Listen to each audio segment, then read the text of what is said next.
Good morning विद्यार्थी मित्रों। आज આપણે પાઠ 6 વિષય હિન્દી પાઠ 6 मेरी बीमारी श्यामा ने ली।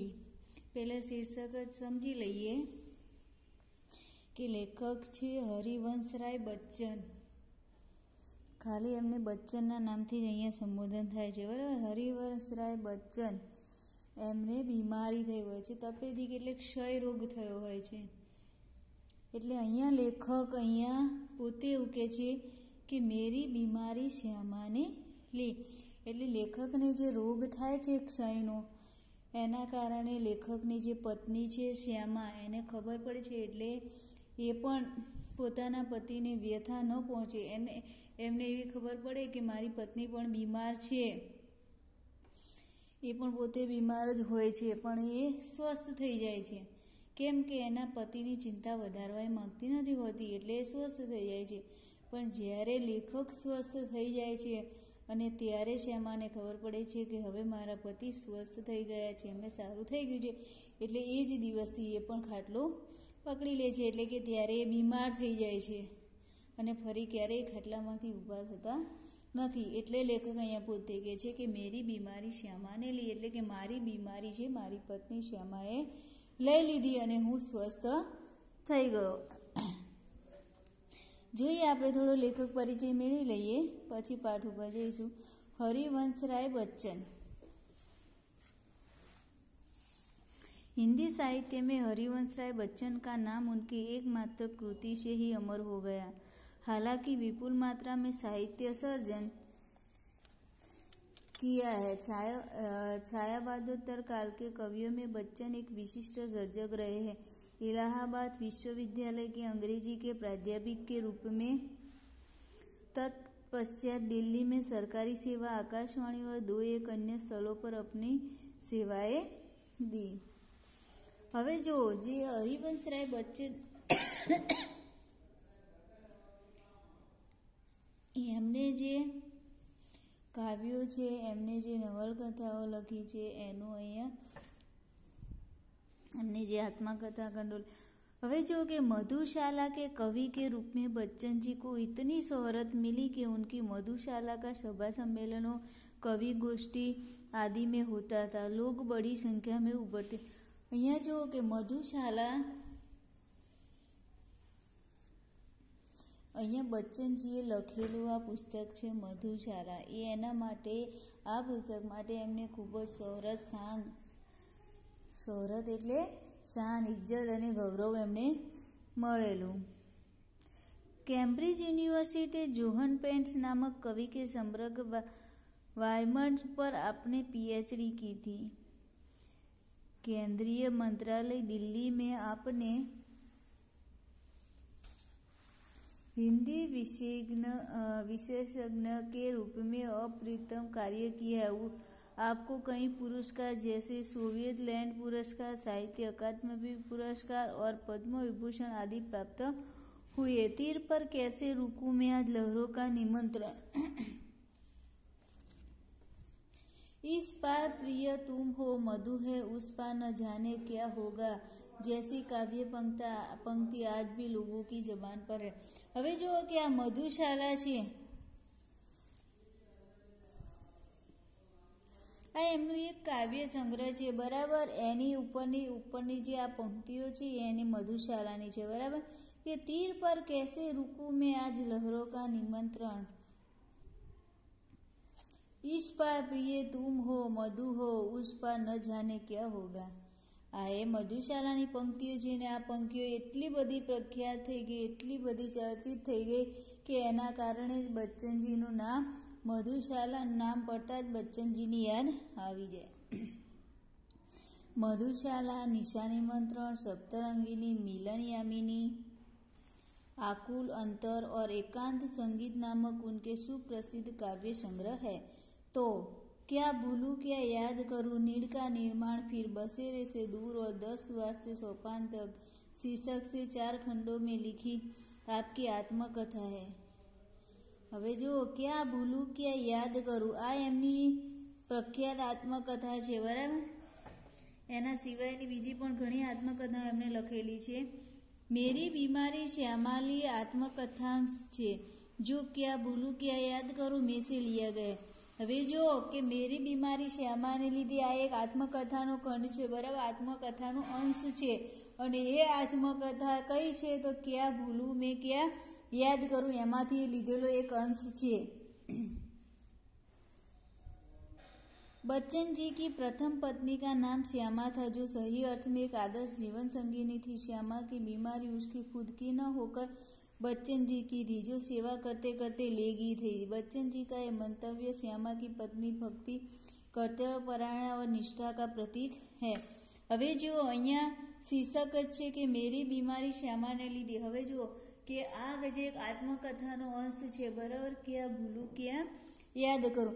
आमा जो श्यामानी पोतानी बीमारी नथी पण एना पतिनी बीमारी एने लई लीधी हती। केम કે પતિની સેવા કરતા કરતા કરતા ખુદ છેલ્લા બીમાર પડી જાય છે અને ખાટલાવશ થઈ જાય છે। જ્યારે પત્નીને ખબર પડે છે, એટલે કે શ્યામાને ખબર પડે છે કે હવે મારા પતિ સ્વસ્થ થઈ ગયા છે, ત્યારે એ પોતે બીમાર થઈ જાય છે। એ પણ બીમાર જ હોય છે, પણ પતિની બીમારી જોઈને એ સાવધ થઈ જાય છે, હિંમત રાખે છે। હવે જો અહીંયા આ જે આત્મકથા અંશ છે એમાં શ્યામાની જે બીમારી છે એનું એ દર્દનાક કરુણ સભાન નિરૂપણ અહીંયા કરેલું છે। અને બીજી વાત એ છે કે કવિની અહીંયા ભાવુકતા और संवेदनशीलता का भी वर्णन है। क्या भूलूं या क्या याद करूं। श्री हरिवंश राय बच्चन की ये आत्मकथा है, उससे यह मेरी बीमारी श्यामा ने लिए उसका अंश लिया गया है। હવે જો કે પ્રસ્તુત આ આત્મકથાનો જે અંશ છે એમાં બચ્ચનજીએ પોતાની યાદનું અહીંયા વર્ણન કર્યું છે કે એમને જ્યારે બીમારી થાય છે, એમની પત્ની હોય છે, પહેલી પત્ની, એનું નામ શ્યામા હોય છે। હવે અહીંયા આપણે પાઠ ઉપર જઈશું એટલે તમને વધારે ખ્યાલ આવશે कि मैं अपनी बीमारी को दुलराने वालों में न था। सच कहूँ तो मैं अपनी बीमारी के प्रति प्राय निर्भर था। लेखक खुद बच्चन जी क्या कहते हैं कि मैं अपनी बीमारी दुहराने वालों में न था, मैं खुद बीमारी से निर्भय था। मुझे बीमारी से कोई भय नहीं था। शायद मैंने गांधी जी के ही लेख में कहीं पढ़ा था कि बीमार होना अपराध है। हमें जो शरीर दिया गया है उसे हम स्वस्थ न रखे तो हम अपराधी ही हैं। लेखक बच्चन जी क्या कहते हैं कि मैंने गांधी जी के किसी लेख में पढ़ा था कि बीमार होना अपराध है, बीमार होना अपराध है। हमें जो शरीर दिया गया है, हमें भगवान ने जो शरीर दिया गया है उसे हमें स्वस्थ न रखे तो हम अपराधी अवश्य है। मैं इस तर्क को कुछ और आगे ले गया था। अपराधी को दंड देना चाहिए। मुझे जब कभी छोटी मोटी बीमारी होती, जुकाम, बुखार, खांसी, सिर दर्द, तो मैं खाट पर न लेटता और भी अपने से काम लेता। સાથે આપણે ગુજરાતીમાં પણ સમજીએ। હવે જો અહીંયા લેખક શું કહે છે કે મેં अपनी बीमारी को दुलारने वालों में था, એટલે કે હું મારી બીમારી છે અને વારા ઘડીએ દુલારને એટલે કે વારા ઘડીએ એને બતાવવા નથી માંગતો એમ।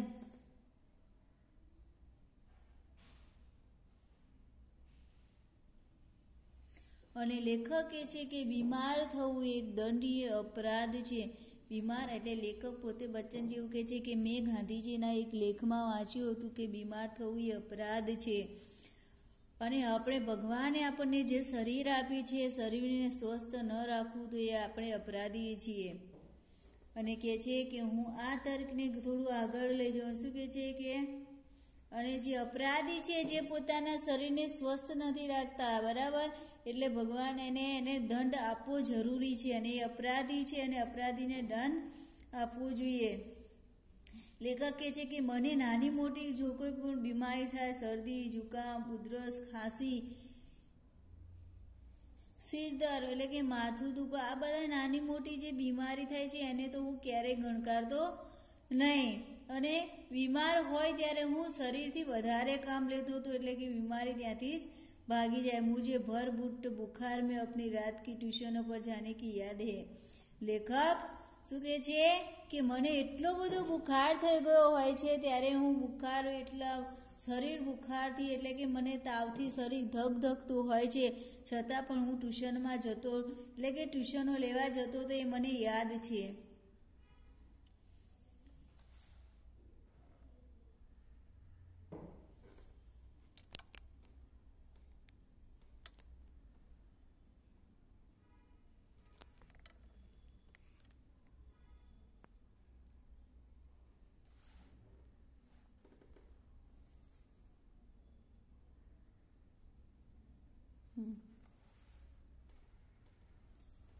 बुखार को गर्मी और भी अपने और तेजी में तो मैं और जोश से पढ़ा था. मजदूरी करके रोटी कमाने वाले को बीमार पड़ने का क्या अधिकार है. બુખાર કી ગરમી. લેખક શું કહે છે કે મને તાવની જે ગરમી હતી, શરીર એટલું મારું તાવથી ધગધગતું હતું, તો એ તાવની અંદર પણ હું વધારે તેજથી એટલે કે વધારે તેજ, શરીરમાં વધારે સ્ફૂર્તિ અને જોશથી હું એ બાળકોને ભણાવતો હતો. પઢાતા એટલે કે ભણાવતો હતો. મજદૂરી એટલે કે જે લોકો મજૂરી કરીને રોટી કમાય છે એટલે કે મજૂરી કરીને કમાય છે, એ લોકોને બીમાર પડવાનો અધિકાર નથી. बीमारी अमीरों की हरमजदगी है, गरीबों को उससे अपने पीछे न लगाना चाहिए. लिखने में तो ऊंचा बुखार मुझे सब तरह से सहायक, प्रेरक और प्रोत्साहन लगा. एक तरह की आग जिससे मेरी अनुभूतियों में ताप आता, जिसमें गल पिघल कर मेरा हृदय ढलता. एक तरह की भट्टी जो मेरे विचार भाव कल्पना को उबाल देकर उच्छेलित करती. यह तो मैं नहीं कहूँगा कि बुखार में मैं अदबदा कर लिखता था, पर अगर मैं लिखना चाहता था तो बुखार मेरे लिए कोई बाधा नहीं बन सकता था. हल्के बुखार में तो मेरे सब काम हस्ब मामूल होते रहते थे. कोई मेरा बदन छूकर कभी कहता था कि मुझे तुम्हें तो बुखार है, तो मैं पेट से जवाब दे देता था कि हाँ बुखार है और मैं भी हूँ. હવે જો લેખક શું કહે છે કે બીમારી અમીરોની હરમજદગી એટલે કે જે બીમારી છે એ અમીર લોકોને થાય, જે લોકો ખાઈ પીને જલસા કરીને સૂતા હોય છે, પણ જે ગરીબ છે બિચારા એને મહેનત કરીને પોતાના પેટનો કાળો ભરવાનો હોય છે, એને બીમારી એના પાછળ નથી લગાવવાની હોતી.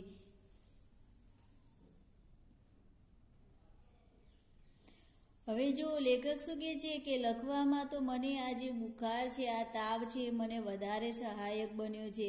એના કારણથી હું કામ કરવામાં પ્રોત્સાહિક અને મને પ્રેરકરૂપ બન્યું છે. એક તરહ કી આગ जिससे मेरी अनुभूतियों में ताप आता. શું કહે છે એક બાજુની આગ જે મારી અનુભૂતિઓ છે એને ताप આવતું, जिसमें गल पिघल कर मेरा हृदय ढलता. एक तरह की भट्टी जो मेरे विचार. શું કહે છે કે એક બાજુ એટલે કે એક બાજુ આગ છે જેમાં મારી અનુભૂતિઓનો તાપ છે કે જેના કારણે હું અંદર પીગળી જાઉં છું, મારું હૃદય છે એમાં ઢળી જાય છે. અને એક તરફી ભઠ્ઠી અને એક બાજુ જે વિચાર છે, ભઠ્ઠીઓનો વિચાર છે એ મારી ભાવ અને મારી જે કલ્પના છે એને ઉચ્છલિત કરી નાખે છે. यह तो मैं नहीं कहूँगा कि बुखार में अदबदा कर लिखता था, पर अगर मैं लिखना चाहता था तो बुखार मेरे लिए कोई बाधा नहीं बन सकता. લેખક શું કહે છે કે હું એ નથી કહી શકતો કે બુખારમાં હું અદબદા એટલે કે બુખારમાં હું ઘણો કમજોર થઈ ગયો છું, પણ હું લખવા માટે લખું તો ઘણું બધું છે કે બુખાર મારા માટે કોઈ બાધા નથી. શું કહે છે કે બુખાર મારા માટે કોઈ બાધા નથી બનતી. હલકે બુખાર મેં તો મેં શું કહે છે હલકો બુખાર એટલે કે થોડો ઘણો જે તાવ છે, થોડો ઘણો બીમારી છે, એના કારણથી તો મારું કામ વધારે હસમામૂલ એટલે કે વધારે મામૂલી થઈ જતું હતું. કોઈ મેરા बदन छूकर कभी कहता था कि तुम्हें तो बुखार है, तो मैं पट से जवाब देता था कि हाँ बुखार है और मैं भी हूँ. લેખક શું કહે છે કે કોઈ મારું શરીર જોઈને કહી દેતું હતું કે તને તો बुखार है त्यारे लेखकों ने फटाफट जवाब दे देता कि हाँ बुखार है ने हूँ पण छूं। शायद किपलिंग ने अपनी आत्मकथा में लिखा है कि कभी कभी उसे बुखार में भी काम करना पड़ता था। अहींया किपलिंग छे के लेखक छे बराबर, एटले के छे के किपलिंग ने अपनी आत्मकथा में लख्युं हतुं के क्यारेक क्यारेक बुखार में पण एने काम करवू पड़तुं हतुं और जब वो बुखार में होता था तो और अच्छी कहानियां लिखता था। ले किपलिंग अहींया लेखक छे ए किपलिंग छे एने के छे के एने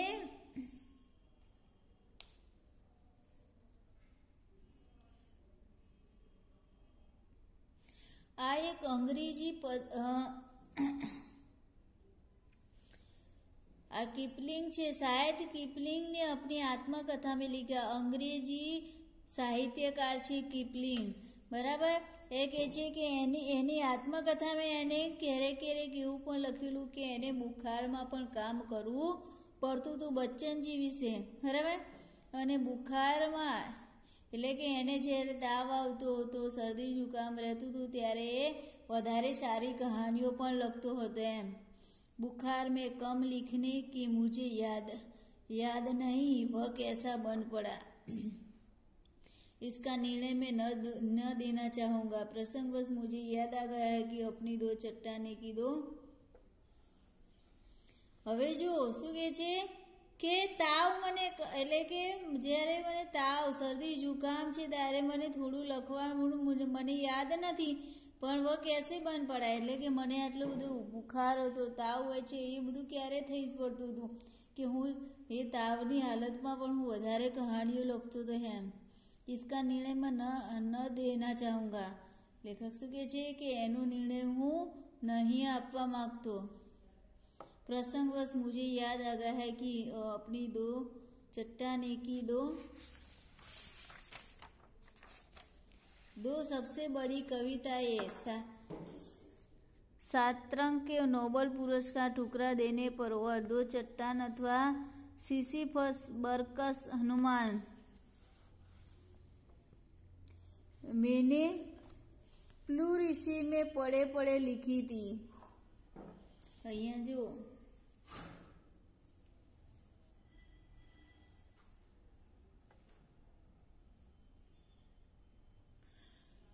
लेखक शू के छे के जे दो चट्टाने अथवा सिफिसस बक्स हनुमान आ बे एमने जे कहानी छे बराबर ए कहानी कविता एमने प्लूरुशी एटले के एक बीमारी छे प्लूरुशीनी बीमारीमां एमणे लख्युं हतुं। बहरहाल जब मैं अपनी जवानी पर था बीमारी मुझे पराजित न करती थी। लेखक शू कहे छे कि ज्यारे हूँ जवानी में हतो त्यारे बीमारी मने पराजित एटले के बीमारी मने हरावी शकती नहीं। मैं ही अपनी जीत से बीमारी को पराजित कर देता था। बुखार शुखार आखिर कितने दिन चलता।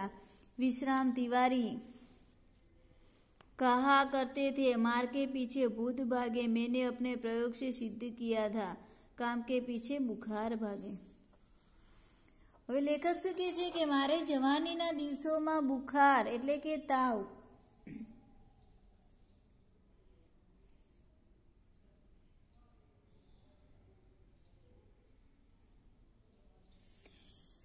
કે છે કે તાવની હાલતમાં એટલે કે તાવ મને હરાવી શકતો નહોતો અને મેં મારી પોતાની જીદથી મને જીદ હતી એટલે હું બીમારીને હરાવી देतो तो के जे आ ताव बाव शू छे एम आखिर आ ताव केटला दिवस आखिर आ ताव केटला दिवस चालवानो छे एम करीने तावने हरावी देता हता।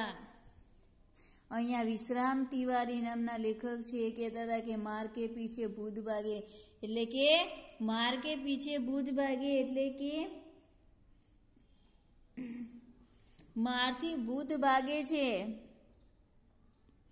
काम के पीछे बुखार भागे। अहींया लेखक जे विश्राम तिवारीए जे वाक्य लख्युं हतुं बराबर के मार के पीछे भूत भागे एटले के मारथी भूत भागे छे त्यारे बच्चनजी कहता था के काम के पीछे बुखार भागे एटले के कामथी કામ કરવાથી તાવ ભાગી જાય છે, ताव जतो रहे छे। यह बुखार मामूली न था, इसका संबंध उस तूफान से था जो पिछले 9 महीनों से मुझे झकझोर रहा था। लेखक શું કહે છે કે આ જે બુખાર હતો, આ તાવ હતો, એ મામૂલી નહોતો। આ જે તાવનું જે તુફાન છે કેટલા છેલ્લા 9 મહિનાથી છે અને એ મારો પીછો છોડતું નહોતું અને એ મને ઝકઝોર કરી રહ્યું હતું, મને હેરાન કરી રહ્યું હતું। और जो शांत होने से पूर्व सबसे अधिक विध्वंस का झटका मुझको दे गया था। શું કે છે કે આ જે 9 મહિનાથી જે મારી અંદર જે તાવ હતો એ છેલ્લા એટલે કે શાંત થયા પહેલા મને વિધ્વંસ એટલે કે ઘણો એવો ઝાટકો આપી ગયું કે સ્કૂલ બંધ था, ટ્યુશનો પર મેં जाता था। लेखक શું કહે છે कि स्कूल बंद था, ट्यूशनों पर जाता था, उनकी आमदनी की मुझे जरूर थी। લેખકની પરિસ્થિતિ પણ થોડી ગરમી હતી, એના પર દેવું હતું, બરાબર। લેખક શું કહે છે કે એ સમયે સ્કૂલ બંધ હતા, મને તાવ હતો, મારે 9 મહિનેથી મારી આ તાવ છે મારો પીછો છોડતો નહોતો અને એને થોડુંક મોટું રૂપ લઈ લીધું। એટલે કે છે કે 9 મહિનાથી આ મને અને એક સમય એવો મને ઝટકો આપ્યો કે સ્કૂલ પણ બંધ થઈ ગઈ, ખાલી ટ્યુશનો પર હું જતો હતો અને એની આમદનીથી હું મારું ઘર ચલાવતો હતો। શું કહે છે કે અને આમદનીની આવકની મારે જરૂર હતી। કિતાબો की बिक्री अभी नियमित नहीं थी। લેખક શું કહે છે જે કિતાબો વેચવાનું જે એ કામ કરતા હતા, બરાબર, એટલે કે એ નિયમિત હતું નહીં, કર્જ સિર પર ચડે છે। લેખક શું કહે છે કે દેવું મારા માથા ઉપર ચડી રહ્યું હતું। बुखार 10 दिन चला, 20 दिन चला, महीने भर चला, 2 महीने चला, जुलाई आ गई। अब बुखार के साथ ट्यूशन ही जाना न होता। अब बुखार के साथ ट्यूशन पर ही जाना न होता, दिन भर स्कूल में पढ़ाना भी पड़ता। હવે જો લેખક શું કહે છે કે આ જે તાવ છે એક દિવસ ચાલ્યો, 10 દિવસ ચાલ્યો, 20 દિવસ ચાલ્યો, મહિનો ચાલ્યો, 2 મહિના ચાલ્યા, એમ કરતા કરતા કરતા જુલાઈ મહિનો આવી ગયો અને શું કહે છે કે હવે તાવની સાથે ટ્યુશન પર એટલે કે તાવની સાથે ટ્યુશન પર નહોતું જવાનું ખાલી અને સ્કૂલમાં પણ જવાનું થતું અને દિવસભર બાળકોને ભણાવવામાં પણ આવતા। बुखार का नमूना वही सुबह बिल्कुल नहीं, शाम को। હવે જો જે તાવ છે લેખકને કઈ રીતે આવતો હતો કે છે કે સવારમાં કશું જ નથી હોતું, સુબહ બિલકુલ નહીં એટલે કે સવારમાં તાવ બિલકુલ નહીં, શામ को 101।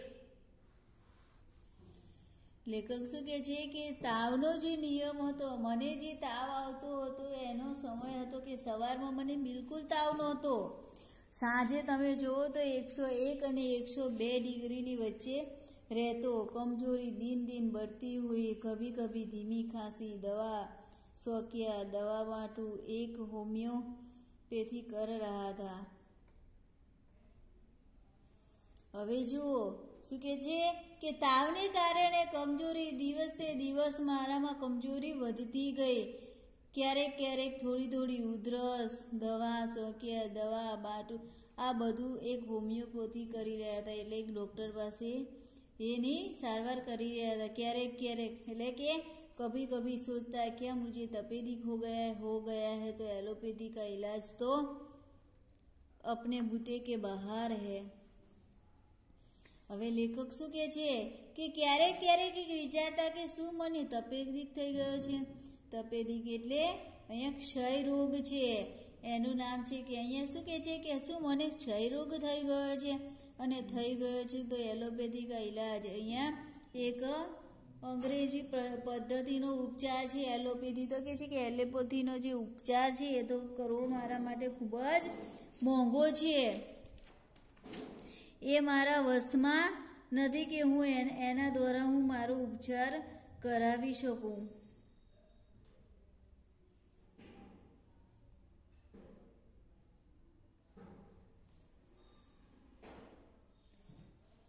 क्या उस समय मेरी जिह्वा पर सरस्वती बैठी थी? जब मैंने कहा था कि श्यामा का बुखार लेने जा रहा हूँ, बैठी हो तो कितना अच्छा है। क्या मैं बीमार हूँ इसीलिए श्यामा स्वस्थ है? जिसने पिछले 6 वर्षों से इन महीनों में ज्वर मुक्ति नहीं जानी है। पर श्यामा को मेरी बीमारी भीतर ही भीतर खाए जा रही थी। उसने अपने इच्छा बल से जैसे अपने को स्वस्थ कर लिया था कि वह भी कहीं बीमार मेरी चिंता न बन जाए। હવે જો લેખક શું કહે છે कि क्या उस समय मेरी जीवा पर सरस्वती बैठी थी जब मैंने कहा था कि श्यामा का बुखार लेने जा रहा हूँ। લેખક શું કહે છે, સરસ્વતી બેસવી એટલે કે એ સમયે બોલી ગયા હતા કે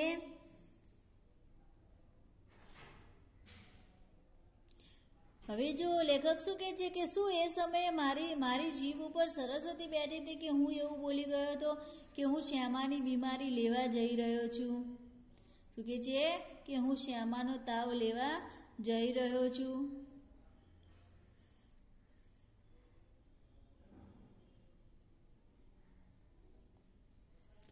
લેખક શું કહે છે અને એ વાત સાચી પડી કે અત્યારે लेखक खुद बीमार है और श्यामा स्वस्थ है, जिसने पिछले 6 वर्षों से इन महीनों में ज्वर मुक्ति नहीं जानी है। હવે જો લેખક શું કહે છે, એ સમયે લેખક એવું બોલતા હતા કે હું શ્યામાની બીમારી એટલે કે તાવ લેવા જઈ રહ્યો છું અને એ સમયે શ્યામા સ્વસ્થ થઈ જાય છે। કેમ કે પતિની ચિંતાનું કારણ એ બનવા માંગતી નથી, એટલે કે એ પોતે સ્વસ્થ થઈ જાય છે અને પતિ બીમાર છે।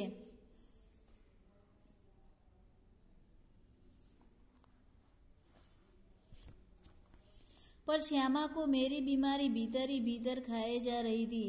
उसने अपने इच्छा बल से जैसे अपने को स्वस्थ कर लिया था कि वह भी कहीं मेरी चिंता न बन जाए। હવે જો લેખક શું કહે છે, પણ શ્યામાને મારી જે બીમારી હતી અંદરથી એને ખાઈ રહી હતી, અંદરથી એને કમજોર કરી રહી હતી અને પોતાની ઈચ્છા પરથી એવું વિચારતી હતી કે ક્યાંક હું મારા પતિની चिंता न बनूँ एम એટલા માટે સ્વસ્થ થઈ જતી थी। इसके अतिरिक्त मेरी बीमारी का शायद किसी को पता भी नहीं था।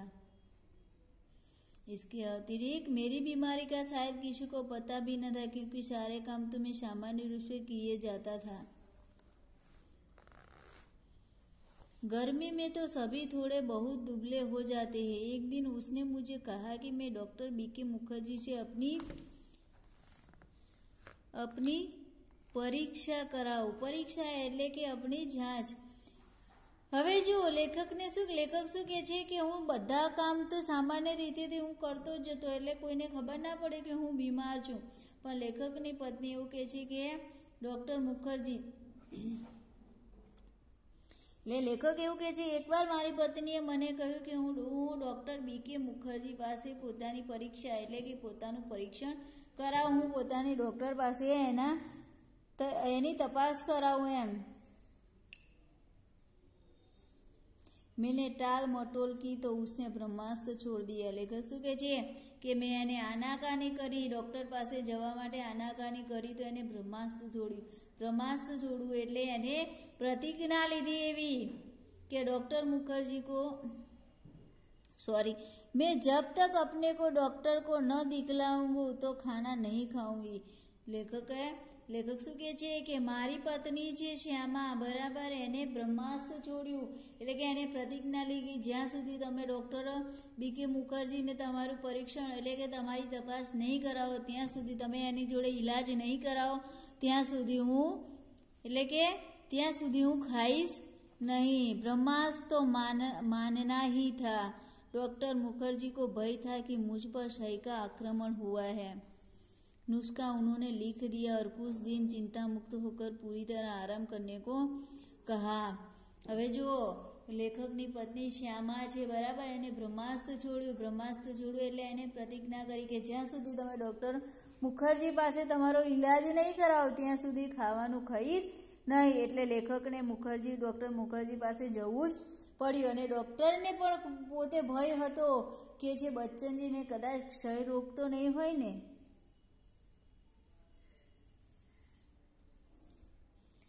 એટલે લેખકને એને ઘણા નુસ્ખા બતાવ્યા, ઘણા એવા ઉપાય બતાવ્યા, બરાબર. અને સમયસર અને કેટલાક દિવસ એટલે કે કુછ દિન એટલે થોડા દિવસ માટે ચિંતા કર્યા વગર આરામ કરવાનું એમણે લેખકને કહેલું. નુસ્ખા મુજે मौत का परवाना लगा, क्या मेरी विदा का समय आ गया है? इतने ही दिनों के लिए आया था, इतना ही गाने गुनगुनाने, केवल इतना श्रम संघर्ष करने, इतने दुख संकट उठाने, स्वागत के ही साथ विदा की होती देखी तैयारी लगी होने, खुलते ही मेरी जीवन मधुशाला, क्या मैंने अपनी भविष्यवाणी स्वयं कर दी थी? सबसे मर्मवेदी प्रश्न था, क्या श्यामा के भाग्य में वैधव्य भी लिखा है? હવે જો લેખક શું કહે છે, ડૉક્ટર મુખર્જી પાસે જાય છે એટલે ડૉક્ટરને ખુદને ભવાય છે કે લેખકને કદાચ બચ્ચનજીને ક્ષય તો નહીં થયો ને, એટલે થોડા દિવસ માટે એને ચિંતા કર્યા વગર આરામ કરવાનું કહે છે અને કેટલાક એવા નુસ્ખા પણ બતાવે છે, બરાબર. અને લેખક શું કહે છે કે જે ડૉક્ટર મુખર્જી એને નુસ્ખા જે બતાવ્યા હતા એટલે ડૉક્ટર કે જે મને એ નુસ્ખા મોતનો પરવાનો એટલે કે મને એ નુસ્ખા મોત સમાન લાગે એમ કે મારો, એટલે લેખક પોતે વિચાર કરે છે કે શું મારો વિદાયનો સમય આવી ગયો છે, મારું મોત નજીક આવી ગયું છે. લેખક ખુદ વિચાર કરે છે કે શું આટલા સમય માટે અહીંયા આવ્યો હતો અને મારા ગયા પછી મારી શ્યામાને ઘણા સંઘર્ષ એટલે કે દુઃખ સંકટ ઉઠાવવા પડશે એમ. લેખક પોતે કહે છે શું આટલું સંઘર્ષ ઉઠાવવા માટે આવે તો આટલું દુઃખ સંકટ ઉઠાવવા માટે હું અહીંયા આવ્યો હતો એમ. અને મારા સ્વાગતની સાથે વિદાય પણની તૈયારી થતાં હું દેખી રહ્યો છું. क्या मैं अपनी भविष्यवाणी स्वयं कर दी थी? लेखक શું કહે છે, આ બધા વિચારો કરે છે અને લેખક છે શું કે મેં મારી ભવિષ્યવાણી સ્વયં કરી નાખી છે. અને આ બધા માટે મર્મવેદી પ્રશ્ન હતો કે શ્યામા કે ભાગ્યમાં વૈવિધ્ય બી લીખાય. લેખક પોતાની પત્ની શ્યામાને ખૂબ જ પ્રેમ કરતા હતા. શું કહે છે કે મારી પત્નીના ભાગ્યમાં વૈવિધ્ય પણ એટલે કે વિધવાપણું પણ લખ્યું છે એમ કે છે. મરને સે મુझे डर नहीं था. लेखक શું કહે છે कि मरने से मुझे डर नहीं था, वह मुझे कठिन भी नहीं लगा, कठिन लगा मरने के पहले जीना. लेखक શું કહે છે કે મરવાનું મને ડર નથી, એનેથી મને બીક નથી લાગતી, પણ બીક મને એની હતી કે મર્યા પહેલા જે જીવવાનું છે એની.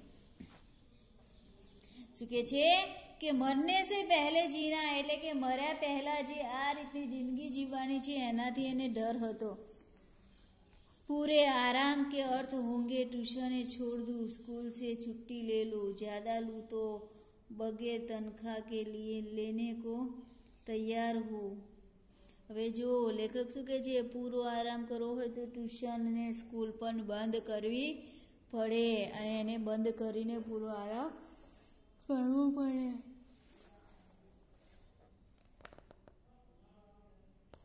फिर घर का खर्च कैसे चलेगा? शालिग्राम केवल अपनी तनख्वाह के बल पर घर नहीं चला सकते. હવે જો લેખક શું કહે છે કે ટ્યુશન અને સ્કૂલ બંધ થાય તો એની જે તનખા એનો જે પગાર આવતો હતો એનાથી ઘર કઈ રીતે ચાલે? પોતાનો ભય છે શાલિગ્રામ, એના પગારથી ફક્ત ઘર ચાલી શકે એમ નહોતું.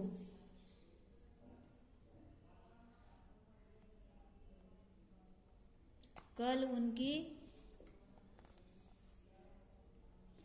उनकी बदली हो सकती है, तब वे एक पैसा भी घर भेजने की स्थिति में न होंगे. महंगी महंगी दवाएं कहाँ से आएंगी?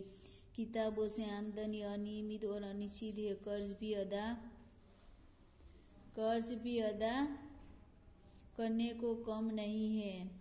લેખક શું કહે છે કે પોતાનો ભાઈ શાલિગ્રામ છે એની કદાચ કાલે બદલી થઈ જાય, જો એક પણ પૈસો ઘરે મોકલાવી શકે એવી સ્થિતિમાં નથી, તો પછી ઘર કઈ રીતે ચાલે? પુસ્તકની જે વિક્રી છે એટલે કે પુસ્તક વેચવાનું જે એનો ધંધો છે બરાબર એ અનિયમિત હતો, અનિશ્ચિત હતો, એ ક્યારેક વેચાય ને ક્યારેક ન પણ વેચાય. એટલા માટે કે છે કે ઘર ખર્ચ કઈ રીતે કાઢવો અને માથા પર જે કર્જ છે, જે દેવું છે એને હું કઈ રીતે અદા કરી શકું, એને કઈ રીતે હું પૂરું કરી શકું, આ બધી ચિંતા એમને સતાવતી. એટલે કે છે કે મર્યા પહેલાં જે જીવવાનું છે એનાથી એને ડર હતો કે છે, એને બધી ચિંતા સતાવતી હતી કે મારા ભાઈના ખર્ચ પગારથી કેમનું ઘર ચાલશે, કદાચ એની બદલી થશે તો એ ઘરે એક પણ પૈસો મોકલી શકશે નહીં. સ્કૂલ અને ટ્યુશનો પણ બંધ કરું તો જ મને પૂરો આરામ મળે. श्यामा मेरी बीमारी सुनी तो कांप उठी, परंतु तुरंत संभल भी गई, दृढ़ भी हो गई, जैसे उसने पल भर में अनुभव कर लिया कि उसका कांपना मैं सहन नहीं कर सकूंगा. હવે જો લેખક શું કહે છે કે શ્યામાએ જ્યારે સાંભળ્યું કે મને તપેથી ક્ષય રોગ થયો છે, બરાબર, એ સાંભળીને ઘડીક વારથી ધ્રુજી ગઈ, પણ પલવારમાં જે સંભાળી ગઈ, એટલે પલવારમાં જ એ સાવધ થઈ ગઈ, એ પોતે સંભાળી ગઈ, એટલે પોતે જ એ આમ સહન કરવાની તાકાત એમનામાં આવી ગઈ અને પોતાના પતિની સામે સાવધ થઈ ગઈ. એટલે એ પોતે હિંમતવાન થઈ ગઈ અને તરત જ એને અને લેખક એ છે કે મારી સામે તો એવી આમ કડક થઈ ગઈ કે એને જાણે એવું લાગ્યું કે મારી કાપવાથી મારા પતિએ, એટલે કે લેખકની પત્ની જે ધ્રુજવા લાગશે એ જોઈને એ લેખક સહન કરી શકશે નહીં. इस खबर से मेरे माता पिता को तो लखवासा मार गया. લેખકને જે બીમારી થઈ હતી, ક્ષય રોગ થયો હતો, બરાબર, જો પહેલાં એનો કોઈ ઉપચાર નહોતો, પણ અત્યારે તો એની દવા છે, બરાબર. લેખક છે કે છે કે મારા મા બાપને તો જો એની ખબર પડી કે એને ક્ષય થયો છે તો એમના શરીરમાં તો લખવા થઈ ગયો. લખવા એટલે બધા અંગો લખવાના અસર થઈ જેવી એમ. પિતાજી ધૈર્યવાન વ્યક્તિ થે. એમના પિતાજી, લેખક કે છે આ લેખકની યાદો છે, એમના બાળપણની યાદો છે, એમના જીવનનો આ પ્રસંગ છે, એમને જે આત્મકથા લખી એનો એક અંશ છે કે એમના જીવનમાં આ ઘટના બનેલી છે. લેખક શું કહે છે કે પિતાજી ધૈર્યવાન વ્યક્તિ थी, उन्होंने मुझे कहा घबराओ नहीं, हम घर बेचकर तुम्हारा इलाज करेंगे. હવે જો એમના પિતા ધૈર્યવાન એટલે એમનામાં ધીરજ હતી, એટલે કે એના પુત્રને બચ્ચનજીને સમજાવે છે કે તું ગભરાઈશ ને, આપણે ઘર વેચીને તારો ઈલાજ કરાવીશું. હવે આનો ઈલાજ ખૂબ જ મોંઘો હતો, એટલે લેખકને ઘણી ચિંતા થતી હતી કે એના માટે આપણી જોડે પૈસા તો છે ને, આટલો મોંઘો ઈલાજ કઈ રીતે કરાવી શકું એમ. शालिग्राम असमर्थता का ही एक ऊंसास लेकर रह गए थे. मैंने कुछ दिनों के लिए ट्यूशन और स्कूल से छुट्टी ले ली. किताबों की बिक्री से कुछ रुपये पड़े थे, उनसे दवाई मंगा ली और चारपाई पर लेट गया. श्यामा की सेवा साकार हो गई. લેખક શું કહે છે કે થોડા દિવસ માટે મેં ટ્યુશન અને સ્કૂલ બંધ કરી દીધી અને જે કિતાબો, જે પુસ્તકોની જે વેચાણ હતું એમાંથી જે પૈસા આવતા એમાંથી મેં થોડી દવા મંગાવી લીધી અને ખાટલા પર સૂઈ ગયો. શ્યામા કી સેવા સાકાર હો ગઈ. લેખક શું કહે છે, શ્યામાએ જે મારી સેવા કરી હતી બીમારીની અંદર, એની સેવા સાકાર થઈ ગઈ. डॉक्टर ने निश्चिंत होकर आराम लेने के लिए कहा था. जब बहुत कुछ करने को रहता था, चिंता के लिए समय ही कहाँ था. अब तो चिंता ही करने को थी. चिंता ही चिंता करने को थी. લેખક શું કહે છે કે ડોક્ટરે નિશ્ચિંત હોકર એટલે કે ડોક્ટરે ચિંતા કર્યા વગર આરામ કરવાનું કહ્યું છે. લેખક શું કહે છે, જબ એટલે કે જબ બહુત કુછ કરને કો રહેતા હતા ચિંતા કે લે, એટલે કે વધારે પડતી ચિંતા જ કરવાની હતી, ચિંતા માટે કરવાનો સમય પણ નહોતો. અબ તો ચિંતા હી ચિંતા કરને કો થી. લેખક શું કહે છે, એક સમય હતો જ્યારે ચિંતા કરવાનો સમય પણ નહોતો અને અત્યારે ચિંતા હી ચિંતા છે. વિશેષ ચિંતા બી મુજે સિર પર ચડે કરચકી હતી. લેખક શું કહે છે એના કરતાં વધારે ચિંતા મારા માથા પર ચડેલું કર્જ હતું, મારા માથા પર ચડેલું દેવું હતું કે એને હું કઈ રીતે ચૂકતો કરીશ। મેરા ઇલાજ હો ન હો પર કર્જ કી કિસ્સે તો જાની ही चाहिए। લેખક શું કહે છે કે મારો ઈલાજ ભલે હોય થાય કે ન થાય, પણ આ માથા પર ચડેલું દેવું તો મારે ચૂકવવું જ પડશે। उसकी नियमित अदायगी के साथ मेरी साख जुड़ी थी।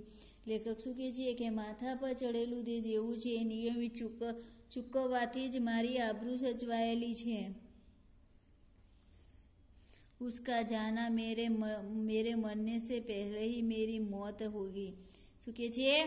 અદાયગી એટલે કે ઇજ્જત। લેખક શું કહે છે મારા પર ચડેલું જે દેવું છે અને નિયમિત જો ન ચૂકવું તો મારી ઇજ્જત જાય, અને જો ઇજ્જત જાય તો મર્યા પહેલા મારું મોત છે એવું મને લાગે। ચલો હવે આપણે પાઠ અહીંયા સુધી રાખીશું। હવે પછીનું જે 27મું પેજ છે, હવે પછીનું જ્યારે આપણે લેક્ચર આવશે ત્યારે આપણે કરાવશું, બરાબર? ચલો હસ્તો।